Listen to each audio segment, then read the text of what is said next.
পত্রপত্রিকার বিশ্লেষণধর্মী অনুষ্ঠান কথাবার্তা।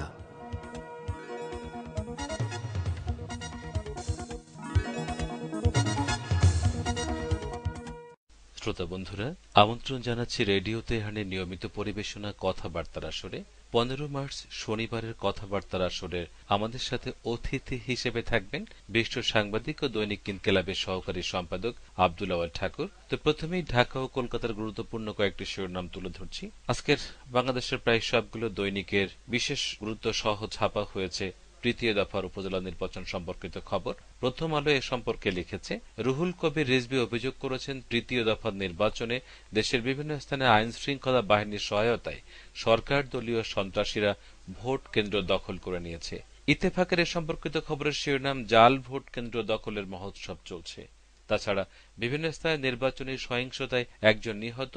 এটি জাস্ট নিউজ বিডি অনলাইনের খবর। নির্বাচনের সর্বশেষ 6 জেলায় বিএনপির বর্জন, একাই 400 ভোট, পুলিশের গাড়িতে ছাত্রলীগের পেট্রোল বোমা, কাল 3 উপজেলায় হরতাল। এটি দৈনিক নয়া দিগন্তের খবর। ইনকিলাবের প্রধান শিরোনাম হচ্ছে, দেশে প্রথমবারের মতো ইবতেদায়ী বৃত্তি চালু। বাংলাদেশ প্রতিদিনের শিরোনাম, মন্ত্রণালয় দপ্তর অধিদপ্তরে 12 লাখ অভিযোগ, কিন্তু কোনো প্রতিকার নেই। দৈনিকটি অন্য একটি খবরের শিরোনাম, ইয়াবার থাবায় বিপন্ন তারুণ। বিদ্যুতের দাম বাড়ানোকে মরার উপর খাড়ার ঘা হিসেবে আখ্যায়িত করেছেন বিকল্পধারা বাংলাদেশের সভাপতি ও সাবেক প্রেসিডেন্ট অধ্যাপক AQM বদরুদ্দোজা চৌধুরী। এটি মানব জমিন অনলাইনে ছাপা হয়েছে।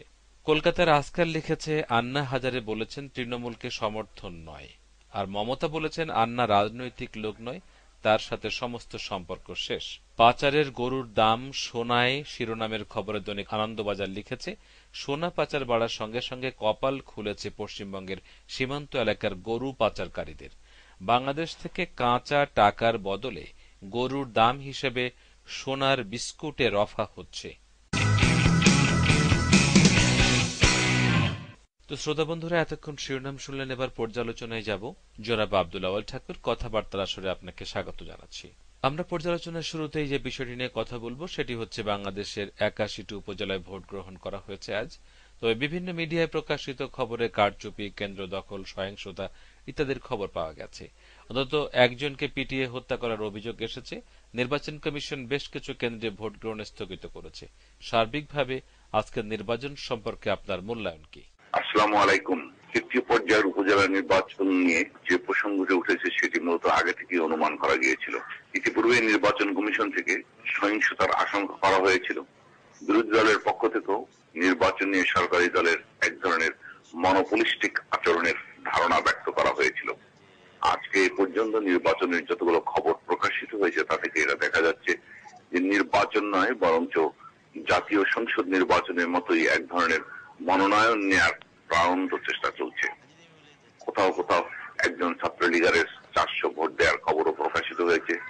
ফটোগ্রাফারদের, সাংবাদিকদের পেটানোর খবর বেরিয়েছে।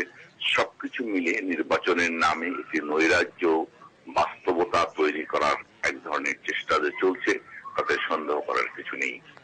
সরকারি দল মরিয়া হয়ে উঠেছে তাদের দল ভারী করার জন্য অথবা তাদের জনপ্রিয়তা প্রমাণের জন্য। কার্যত এটি হচ্ছে সাধারণ দৃষ্টিভঙ্গির বাইরে। দেশের মানুষ এখন যে বাস্তবতার মধ্যে বিরাজ করছে সেই বাস্তবতার ফলাফল প্রত্যেকটি ঘটনার মধ্যেই ঘটছে। আমরা প্রত্যেকেই প্রত্যক্ষ করছি, সুপ্রিম কোর্ট বারের নির্বাচনে জাতীয়তাবাদী দলের নিরঙ্কুশ বিজয় হয়েছে। এর আগেও ঢাকা আইনজীবী সমিতির নির্বাচনেও জাতীয়তাবাদী দলের নিরঙ্কুশ বিজয় হয়েছে। কার্যত এর মধ্য দিয়ে দেশের জনমত সমর্থনে একটি ব্যারোমিটার স্পষ্ট হয়ে ওঠে। সরকার এই ব্যারোমিটারকে গ্রহণ করতে চাচ্ছেন না বিধায়ী কার্যত উপজেলা নির্বাচনের কে কেন্দ্র করে একটি নতুন বাস্তবতা তৈরির নানা কসরত করছেন। এ থেকে একথা মনে করার যথেষ্ট কারণ আছে যে সরকারের অধীনে নির্বাচন করা যে নিরাপদ নয়, অথবা এই ধরনের নির্বাচন কমিশনের অধীনে যে একটি নিরপেক্ষ নির্বাচন সম্ভব নয়, সে কথাই মূলত আভাস দিচ্ছে। কারণ নির্বাচন কমিশন থেকে মূলত একটি নিরপেক্ষ নির্বাচন অনুষ্ঠানের কোনো প্রয়োজনীয় ব্যবস্থাই গ্রহণ করা হচ্ছে না। এই বাস্তবতায় উপজেলা নির্বাচন কার্যত প্রহসন এবং একটি নতুন আন্দোলনমুখী বাস্তবতা তৈরি করছে বলে মনে করার যথেষ্ট কারণ রয়েছে। জি জনাব ঠাকুর, বিদ্যুতের মূল্য গড়ে 6.96% অর্থাৎ প্রায় 7% বাড়ানোর খবর গতকালই গণমাধ্যমে প্রকাশিত হয়েছিল। এ সম্পর্কে আজ দৈনিক যাই যাই দিন চুরির দায় গেরস্তের ঘাড়ে শিরোনামের খবর জানিয়েছে, সিস্টেম লসের নামে পুকুর চুরি ঠেকাতে দফায় দফায় বাড়ানো হচ্ছে বিদ্যুতের দাম। এতে জিনিসপত্রের উৎপাদন খরচ বাড়ছে, যার খেসারত দিতে হচ্ছে সাধারণ মানুষকেই। প্রশ্ন হচ্ছে, ক্ষমতাসীনদের বিরুদ্ধে পুকুর চুরির যে অভিযোগ দৈনিকটি করেছে তার কতখানি সত্যতা রয়েছে, কারণ বর্তমান সরকার কিন্তু দুর্নীতির বিরুদ্ধে কঠোর অবস্থানের দাবি করছে। দ্বিতীয় প্রশ্নের জবাবে এটা বলা যায় যে বিদ্যুৎ নিয়ে মূলত প্রধানমন্ত্রী ঘোষণা করেছিলেন যে দাম বাড়ানো হবে না, এখন তিনি বলছেন এই মূল্য দিতে হবে। সরকারের ধারাবাহিকতাকে যদি আমরা গ্রহণ করতে চাই তাহলে বলতে হবে যে এই বিদ্যুতের মূল্য যখন বাড়ানো শুরু হয়েছিল অর্থাৎ রেন্টাল বিদ্যুৎ নিয়ে, তখনই কিন্তু পত্রপত্রিকা বিভিন্ন বিশ্লেষকরা যে দৃষ্টিভঙ্গি তুলে ধরেছিলেন তাতে এই কথা বলা হয়েছিল যে এতে একটি বড় ধরনের ঘাপলা রয়েছে। সিস্টেম লসি বলা হোক, দুর্নীতি বলা হোক, অথবা টাকা তুলে নেওয়া বলা হোক, যেভাবে বলা হোক না কেন, সে সময়কার বিদ্যুৎ উপদেষ্টা থেকে শুরু করে অনেকেই কিন্তু এই বিষয়গুলোর সাথে সম্পৃক্ত বলে উল্লেখ করা হয়েছে। সুতরাং বিদ্যুতের নামে যে টাকা হাওয়া হয়ে গেছে, যে টাকা লোপাট হয়ে গেছে, যে টাকা জনগণের পকেট কেটে আগেই নিয়ে যাওয়া হয়েছে, এখন তার অ্যাডজাস্টমেন্ট চলছে। এই অ্যাডজাস্টমেন্টের প্রসঙ্গে আসলে এর কথা বলা দরকার। বাংলাদেশের মতো বাস্তবতা এখন পৃথিবীর যে কোনো দেশেই বিদ্যুতের কোনো বিকল্প নেই, কিন্তু বিদ্যুৎ আমরা চাই কি জন্য? উৎপাদনের জন্য, জাতীয় অর্থনৈতিক চাকা সচল করার জন্য। এখন দেখা যাচ্ছে বিদ্যুৎ গলার ফাঁসে পরিণত হচ্ছে, অর্থাৎ বিদ্যুতের দাম যদি এভাবে বাড়তেই থাকে তাহলে উৎপাদন থেকে শুরু করে সর্বক্ষেত্রেই তার বিরূপ প্রভাব পড়বে। আর একটু এগিয়ে বলা যায় যে ভারত থেকে বিদ্যুৎ আনার যে প্রক্রিয়া চলছে তাতেই হয়তো দাম বাড়ানো একটা অ্যাডজাস্টমেন্ট চলছে। কার্যত বিদ্যুৎ যদি সাশ্রয়ী না হয়, বিদ্যুতের মূল্য যদি জনগণের আওতার মধ্যে না থাকে, তাহলে উৎপাদন মূল্য কোনো অবস্থাতেই জনগণের আওতায় রাখা যাবে না। আর উৎপাদনের মূল্য যদি জনগণের আওতার মধ্যে না থাকে, ক্রয় ক্ষমতার মধ্যে না থাকে, তাহলে এতে যারা লাভবান হবেন তাতে জনগণের কিছু আসে যায় না। ইতিমধ্যেই বলা হয়েছে বিদ্যুতের মূল্য বৃদ্ধির মধ্যে দিয়ে মূলত ন্যূনতম গ্রাহকরাই সবচেয়ে বেশি ক্ষতিগ্রস্ত হচ্ছেন। সেক্ষেত্রে এই বিদ্যুৎ ব্যবহারের প্রয়োজনীয়তা আরো বোধহয় প্রশ্নাতীত হয়ে প্রশ্নপূর্ণ হয়ে উঠবে। এখান থেকে এই কথা নিঃসন্দেহে বলা যায় আমরা বিদ্যুৎ চাই এই কারণে যে দেশের উন্নয়ন হোক এবং সামগ্রিকভাবে দেশের কল্যাণ হোক, কিন্তু সেই বিদ্যুৎ যদি উন্নয়নের চাকাকে ভিন্ন দিকে নেয় আর সেই বিদ্যুতের যদি বাংলাদেশের পরিবর্তে ভারতের স্বার্থ সংরক্ষণ করে, তাহলে সেই বিদ্যুতের মূল্য বাংলাদেশের জনগণকে কেন দিতে হবে এটা কিন্তু এখনো পরিষ্কার নয়। সংসদে প্রধানমন্ত্রী যেভাবেই ব্যাখ্যা করেন না কেন, তিনি তার কথা যে খেলাপ করছেন এর ব্যাপারে কোনো পাল্টা জবাব তিনি দিচ্ছেন না। কেন জনগণকে বিদ্যুতের পিছনে ঘুরতে হচ্ছে, বিদ্যুৎ কেন জনগণের পিছনে ঘুরছে না, এর জবাবটা কিন্তু প্রধানমন্ত্রীর দেওয়ার কথা। এবং সেক্ষেত্রে কিন্তু বিদ্যুৎ নিয়ে যে কেলেঙ্কারি, বিদ্যুৎ নিয়ে যে অর্থ লোপাটের কাহিনীটি রয়েছে তা থেকে কোনো অবস্থাতেই বেরিয়ে আসা যাচ্ছে না। আমরা চাই এবং জনগণও চায় দেশের বিদ্যুৎ জনগণের কল্যাণে এবং রাষ্ট্রীয় অর্থনীতির চাকা ইতিবাচকতার দিকে পরিচালিত করার সপক্ষে ব্যয়িত হোক। বিদ্যুতের নামে যদি জনগণের টাকা ভারত বা অন্য কোনো প্রতিবেশী দেশে গিয়ে জমা হয়, তা হবে জনগণের চিন্তা চেতনা এবং অর্থনৈতিক প্রক্রিয়ার বিপরীত ধারা। এটা কোনো অবস্থাতেই গ্রহণ করার কোনো সুযোগ নেই।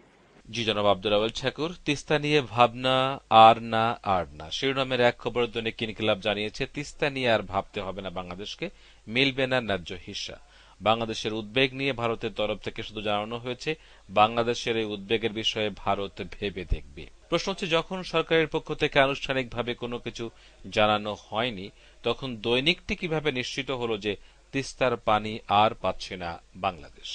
তৃতীয় প্রশ্নের ক্ষেত্রে বলা যায় যে তিস্তা নিয়ে আর কোনো আলোচনার সুযোগ নেই, এটা তো কোথায় কোনো ব্যাখ্যা বিশ্লেষণের দরকার রাখে না। কারণ ইতিমধ্যেই বাংলাদেশের যৌথ নদী কমিশনের কোনো সদস্য বলেছেন যে গতবার যেখানে ছিল 5,000 কিউসেক, এবার সেখানে রয়েছে 500 কিউসেক। সুতরাং বাংলাদেশকে পানি থেকে বঞ্চিত করার সিদ্ধান্তটি ভারত নিয়েই এটা করেছে। সুতরাং ভারত এটা না জেনে করেছে তা মনে করার কোনো কারণ নেই। আমরা আগেও এর কথা উল্লেখ করেছি, এখনো পুনর্বার উল্লেখ করতে চাই, ভারত বাংলাদেশের যে সরকারকে সমর্থন দিচ্ছে সেই সমর্থনকে রাজনৈতিক সমর্থন মনে করার কোনো কারণ নেই। বরং বাংলাদেশকে ভারত আনুগত্যী এবং বাংলাদেশের অর্থনীতি, বাংলাদেশের রাজনীতি, বাংলাদেশের জীবনাচার, বাংলাদেশের মানুষের সমস্ত আচার আচরণ, মেধা মনন সংস্কৃতিকে ভারতীয় অনুবর্তী করার জন্যই ভারত বাংলাদেশের কোন কোন সরকারকে সমর্থন দিচ্ছে।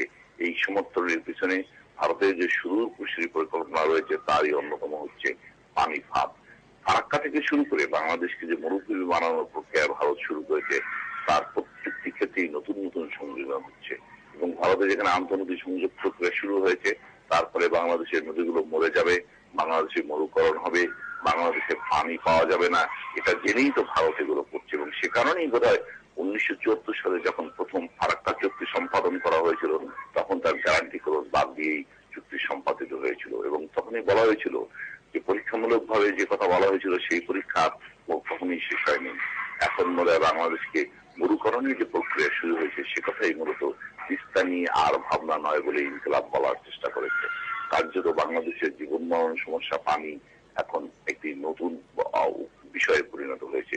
শুধু পানির কথাই বা বলা যাবে কেন, বাংলাদেশের সাথে ভারতের বিদ্যমান যতগুলো মৌলিক সমস্যা আছে তার কোনটাই সমাধানের জন্য ভারত এগিয়ে আসেনি এবং এগিয়ে আসবে তার কোনো লক্ষণ নাই। অথচ ভারত বাংলাদেশে একটি অগ্রহণযোগ্য নির্বাচনের সমর্থন করছে এই কারণে যে তারা একটি তাদের অনুবর্তী বা তাদের মতাদর্শ অথবা তাদেরকে সন্তুষ্ট করতে চায় এরকম সরকারকে তারা দেখতে চায়। কার্যত পানি সমস্যার কথাই বলা হোক, সীমান্ত সমস্যার কথাই বলা হোক, অর্থনৈতিক বৈষম্যের কথাই বলা হোক, অথবা বাংলাদেশের সাথে ভারতের বিদ্যমান যে কোনো সমস্যার আলোচনা করা যাক না কেন, তার সমাধান করতে হলে যে সক্ষমতাপূর্ণ সরকার দরকার, তা না থাকলে বাংলাদেশের স্বার্থ রক্ষা করা দিন দিন কঠিন হয়ে পড়বে। সেজন্যই সকলের গ্রহণযোগ্য এবং সকলের কাছে মান্য এরকম একটি সরকারের মাধ্যমে, একটি গ্রহণযোগ্য নির্বাচনের মাধ্যমে এবং গণতান্ত্রিক কাঠামোকে বিনির্মাণ করা দরকার, যাতে জনগণের ইচ্ছার প্রতিফলন ঘটে। এবং ভারত এই বিষয়টি বোঝে বলেই তার নিজের দেশে গণতন্ত্রের কথা বলল, বাংলাদেশের জন্য অগণতান্ত্রিক ব্যবস্থাপনাকে সমর্থন করে। এক্ষেত্রে তিস্তাকে আলাদা করে দেখার কোন সুযোগ নেই, বরং বাংলাদেশের জাতীয় স্বার্থের প্রতি ভারতের যে দৃষ্টি তারই মূলত প্রতিফলন ঘটেছে তিস্তায় একতরফা ভাবে পানি প্রত্যাহারের মধ্য দিয়ে। ভারত বাংলাদেশের সমস্যার প্রতি যদি মানবিক দৃষ্টিভঙ্গিতে দেখত, তাহলেও হয়তো সমস্যার কোনো না কোনো সমাধান হতো। কার্যত একটি বড় প্রতিবেশীর যে শকুন দৃষ্টিভঙ্গি থেকে দেখার চেষ্টা করছে, তার ফলে বাংলাদেশের পরিস্থিতির দিন দিনই খারাপ হচ্ছে। তো জনাব আব্দুল আউয়াল ঠাকুর, কথাবার্তা আসলে আমাদেরকে সময় দেওয়ার জন্য আপনাকে অনেক অনেক ধন্যবাদ। আপনার মাধ্যমে রেডিওতে এখানে শ্রোতা ও অনলাইনের দর্শকদের আমার আন্তরিক প্রীতি ও শুভেচ্ছা।